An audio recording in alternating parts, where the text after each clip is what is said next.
नूतन films present.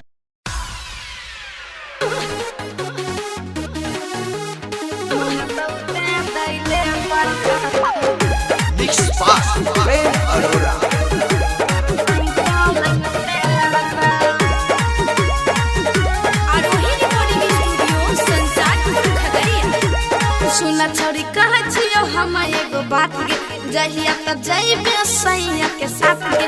सुना छोरी कह छियो हम एगो बात गे जहिया त जइबे सैया के साथ गे। तोहरो जवानी छोड़ जग पानी, तोहरो जवानी छोड़ जग पानी, बोला छोरी के गे चलता मंगतौ ते दैले परता तोर साई पलंग पे लड़ता। मंगतौ ते दैले परता तोर साई पलंग पे लड़ता। मंगतौ ते दैले परता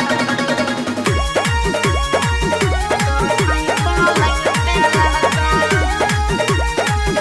एनो नहीं चालग छौरी देखाय के अपन धोरी, कोनो छौरा पकड़ी के रगड़ देता दुनु ओरी, रगड़ देता दुनु ओरी, रगड़ देता दुनु ओरी।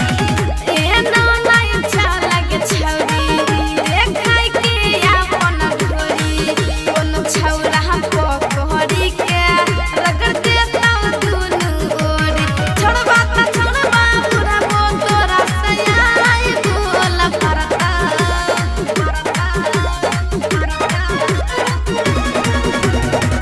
तोर साई पलंग पे लड़ता। मंगतौ ते दैले परता तोर साई पलंग पे लड़ता।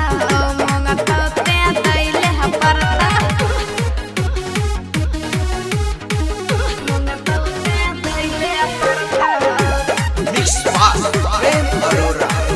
तोर साई पलंग पे लड़ता।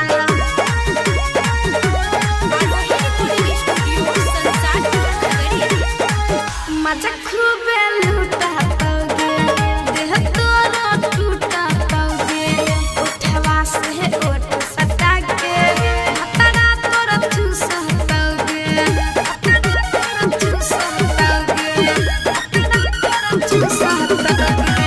मजा खूबे लूटातौगे देह तोरा टूटातौगे, उठवा से ओठ सटा के सहिया तोरा चूसतौगे।